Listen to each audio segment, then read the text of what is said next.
Very true.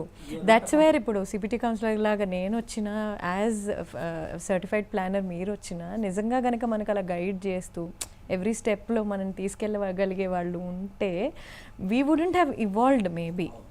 అవును, అందుకే ఒక్కోసారి అనిపిస్తుంది లిమిటేషన్స్తో పెరిగే వాళ్ళు యూజువల్లీ హయ్యర్ ఛాన్స్ ఏముందంటే వాళ్ళు కరెక్ట్గా డబ్బుల్ని ప్లాన్ చేసుకొని సేవ్ చేసుకొని రేపటికి అంటే లిమిటేషన్ ఆల్రెడీ చూశారు.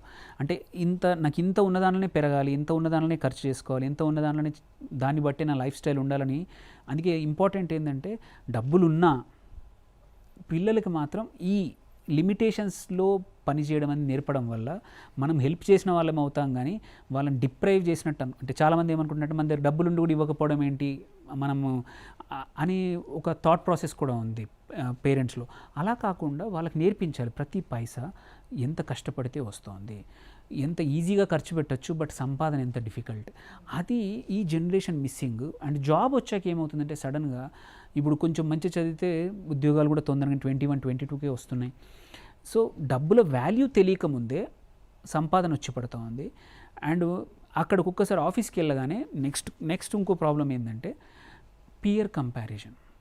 ఒకటి విజ్డమ్ లేకపోవడము, డిసిప్లిన్ లేకపోవడము, అది రాకపోవడం ఒకటైతే, నెక్స్ట్ నువ్వు ఒక్కసారి వర్క్ ప్లేస్కి వచ్చేస్తే పక్కన వాడి చూసి నాకు కావాలి లైఫ్ స్టైలే అనుకోండి, వాళ్ళ పద్ధతులే అనుకోండి, కాపీ చేయడం అనేది ఇంకొక next major problem. So life style copying ఒకసారి వర్క్ ప్లేస్లోనే అనుకోండి, ఆర్ మన చుట్టూతా ఉన్న మనమున్న గేటెడ్ కమ్యూనిటీ కానీ అపార్ట్మెంట్లోనే కానివ్వండి, మన ఫ్రెండ్ సర్కిల్లో కానివ్వండి, ఎవరు కూడా అంటే నాకున్నది అంటే ఒకటి ఏంటంటే నాకున్న పరిస్థితుల్లో నేను ఉంటాను అనట్లేదు. సో మనము మనం ఒక డిఫైన్ చేసేసుకుంటున్నాం, నేను ఈ క్లాసు నాతో ఉన్న వాళ్ళందరూ ఇలా ఖర్చు పెడతా ఉన్నారు, నేను చేయాలి. బట్ వీ కీప్ ఫర్గెటింగ్ ఏంటంటే ప్రతి ఒక్కరి base different, where you started అంటే మీ మూలాలు డిఫరెంట్. కొద్దిమంది మూలాలు ఆల్రెడీ రిచ్ పేరెంట్స్ నుంచి కావచ్చు, ఆల్రెడీ ఆస్తులు ఉండొచ్చు, ఆల్రెడీ కొన్ని రకరకాల ఇన్కమ్స్ ఉండొచ్చు.